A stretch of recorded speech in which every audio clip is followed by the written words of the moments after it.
എനിക്ക് ഈ വേലക്കാരീനൊക്കെ വെച്ചിട്ട് പണി ചെയ്യിപ്പിക്കുന്ന കാര്യം മനസ്സിലാവണേ ഇല്ല. നമ്മുടെ വീട്ടിലത്തെ പണിയൊക്കെ നമ്മൾ തന്നെ ചെയ്യണം. മടിയുള്ളവരാണ് ഇങ്ങനെ വേറെ ആൾക്കാരൊക്കെ വെച്ച് ചെയ്യിപ്പിക്കുന്നത്. ഒന്നാമത് അവർക്കൊരു വൃത്തി ഉണ്ടാവില്ല, പിന്നെ അവരൊന്നും ചെയ്താൽ എനിക്കൊരു തൃപ്തിയും വരില്ല. ഇത്ര ചെറിയ വീടല്ലേ, നമുക്ക് ചെയ്യാൻ പറ്റുന്ന പണിയല്ലേ ഉള്ളൂ. എന്നാലും ഇത്രയും ചെറിയ കുട്ടീനെ വീട്ടിലാക്കിയിട്ട് എങ്ങനെ ജോലിക്ക് പോകാൻ തോന്നുക? എനിക്കതിനൊന്നും പറ്റുകയില്ല. ഞാൻ പ്രഗ്നൻ്റ് ആണെന്ന് അറിഞ്ഞപ്പോഴേ രാജിവെച്ചു, പിന്നെ ജോലിക്ക് കയറിയിട്ടില്ല. വർക്ക് ഫ്രം ഹോമാ? വർക്ക് ഫ്രം ഹോം ആണെങ്കിലും കുട്ടീനെ വേറെ റൂമിലൊക്കെ ആക്കേണ്ടി വരില്ലേ? ഷോ, എങ്ങനെയാണ് അതിനൊക്കെ സാധിക്കുക?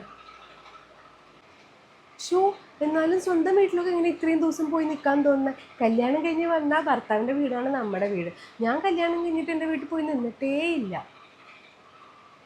ഈ ആൾക്കാരൊക്കെ എങ്ങനെയാണോ അല്ലെ ഫുഡൊക്കെ പുറത്തുനിന്ന് ഓർഡർ ചെയ്ത് കഴിക്കുന്നത്? എനിക്ക് തീരെ ഇഷ്ടമല്ല. ഞാനെല്ലാം വീട്ടിൽ തന്നെ ഉണ്ടാക്കും. എന്ത് കഴിക്കാൻ തോന്നുകയാണെങ്കിലും ഞാൻ വീട്ടിൽ തന്നെ ഉണ്ടാക്കും. മക്കൾക്കും ചേട്ടനും ഒക്കെ അത് തന്നെ ഇഷ്ടം. അല്ലേ, കല്യാണം കഴിഞ്ഞിട്ടും ജീൻസും ടോപ്പൊക്കെ ഇടും, എന്ത് വൃത്തികേടല്ലേ. ഞാനും ജീൻസും ടോപ്പൊക്കെ ഇട്ടിരുന്നു, പക്ഷേ കല്യാണത്തിന് മുമ്പ്. കല്യാണത്തിന് ശേഷം ചുരിദാർ മാത്രമേ ഇടാറുള്ളൂ. പിന്നെ വീട്ടിൽ മാക്സി, അതാ അതിൻ്റെ ഒരു ഐശ്വര്യം. ഉം. ഇതെന്താ കല്യാണം കഴിഞ്ഞിട്ട് സിന്ദൂരും താലിയൊന്നും ഇടാത്തത്?